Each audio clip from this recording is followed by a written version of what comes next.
경기 하방 압력이 가중된다. 계획재정부의 진단 그린북이라고 하더라고요.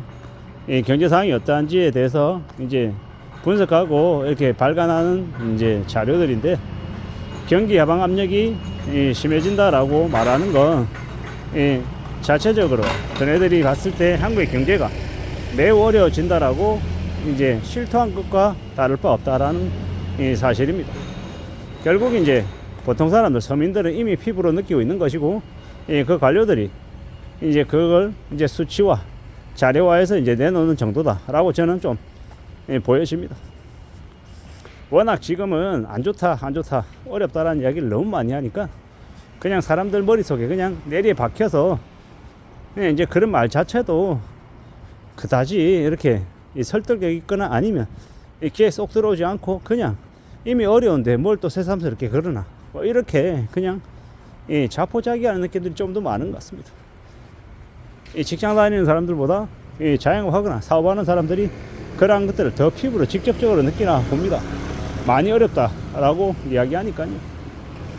개중에 그래도 좀 괜찮다라고 이야기하는 사람들은 자기 상가에서 장사하는 사람들, 그나마 그런 사람들은 좀 버틸 수 있다라고 얘기하는데, 그게 아니면요, 관리비 내야 되고 월세 내야 되고 뭐 여러 가지 이제 고정비용 내면 정말 답이 없어서 해야 되나 말아야 되나 진짜 고민의 기로에 서 있다라고 말하는 사람들이 많다라는 겁니다.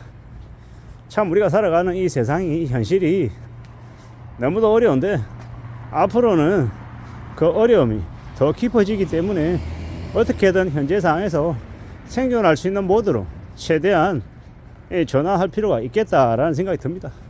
근무하는 시간을 혹은 영업하는 시간을 조정을 하든, 아니면 현재 이제 판매하고 있는 채널 외에 또 다른 채널을 또 열 필요가 있는지 뭐 그런 것들도 좀 구상해보고 여러 형태로 좀 방법을 찾을 필요가 있겠더라는 겁니다. 결국 지금 우리가 살아가고 있는 이 시대가 더 이상 과거로 돌아가기는 어려울 거다. 저성장이 당연한 것이고, 사람들의 소비력도 매우 줄어들어서 철저히 초저가, 정말 싼 거 아니면 생필품, 그것 외에는 기대하기가 어려울 것 같다라는 생각이 듭니다. 또한 정말 경제적인 소비 여력을 가지고 있는 사람들 대상으로는 뭡니까? 좀 더 퀄리티가 보장된 상품들, 그런 것들을 이제 생각해야겠죠. 결국은 우리가 살아가는 지금의 이 시대에 우리가 생각해야 될 것들은 더욱 직접적이고 더욱더 이제 고객의 이 니즈, 수요에 좀 더 부합하기 위해서 더 부단히 노력해야 되는 것, 그거 말고는 뭐가 있나 라는 생각이 들 정도인 거죠. 경기 하방 압력, 경제가 매우 안 좋아진다, 매우 우려스럽다, 뭐 얘기가 똑같은 거죠. 결국 이제 이웃 나라 일본이 지난 30년을 어떻게 이제 거쳐왔는지, 그에 대한 이제 모습들, 그들의 이제 삶의 이제 광경들, 그러한 것들을 좀 더 관찰하고 지켜보면서 우리는 앞으로 벌어질 이 어려움들을 극복하기 위해서 노력해야 된다라는 이제 이야기로 이제 흘러가는 것 같습니다. 우리가 살아가는 시대에 이제 소비를 할 수 있는 여력도 더더욱 더 줄어들고, 어떻게든 저축해서 현금을 마련해 놓지 않으면 안 되는 그런 상황까지 이제 놓여지게 되는데, 결국 이제 보통 사람들, 서민들이 극단적인 소비 위축, 극단적인 무소비에 가까운 삶을 아마 선택할 것 같습니다. 그렇게 해야 이제 생존할 수 있다라고 이제 뼈저리게 느끼는 거죠. 근데 그러면 이제 더욱더 우려스러운 건, 지금은 고물가에 인플레이션에 난리지만 사람들이 소비를 극단적으로 줄이면요, 물건들이 넘쳐나면 나중에 헐값으로 이제 팔 수밖에 없는 거죠. 그런 얘기를 하더라고요. 지금은 인플레이션 때문에 힘들어 하는데 나중에 좀 더 지나면 극단적인 저물가, 이제 디스플레이션이, 인플레이션이 아니라 디스플레이션이 이제 스태그플레이션, 아니 디스플레이션이 이제 우려된다라고 하더라고요. 저물가임에도 불구하고 나중에는 아예 이 저소비의 소비 위축이 이제 굳어져 버려서, 습관화돼 버려서 저물가가 되어도 사람들이 소비를 안 하는 그런 되게 우려스러운 상황으로 간다라고 하더라고요. 이 사람들이 지금이야 좀 그래도 여유가 조금 있으니까 아낄 때는 아끼지만 쓸 땐 쓰자 이렇게 얘기하는데, 나중에 좀 더 지나면 이것저것 전부 다 안 쓰자 이런 주의로 그냥 돈만 모으는 저축만 하는 그런 분위기로 만들어져 버리면요, 되게 어려워지는 거죠. 한때 일본이라고 하는 나라에서 소비를 더 하라고 쿠폰을 줬더니 그 쿠폰을 할인해서 판매해서 현금화 시켜서 또 저축하는 그런 상황으로 흘러가서 일본 정부가 되게 이제 고민이 심했다라고 얘기하죠.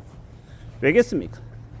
일본 국민들은 이제 정부도 못 믿고 회사도 못 믿고 자신의 이제 가계 상황도 언제 어떻게 될지 모르니 더 불안하니까 악착같이 절약하는 쪽으로 바뀌어갔던 겁니다. 이제 우리도 그렇게 흘러갈 것 같습니다.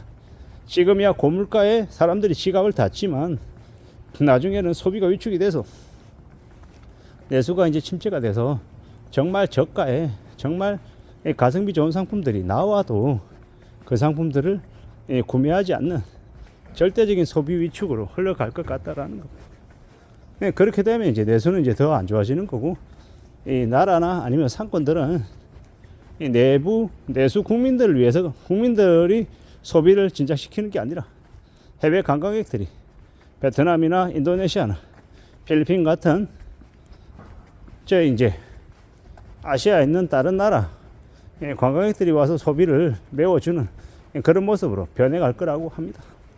결국 이제 선진국처럼 이제 흘러가는 것인데, 우리가 살아가는 이제 우리네 일상이 예전보다 이제 많이 바뀐다라는 거.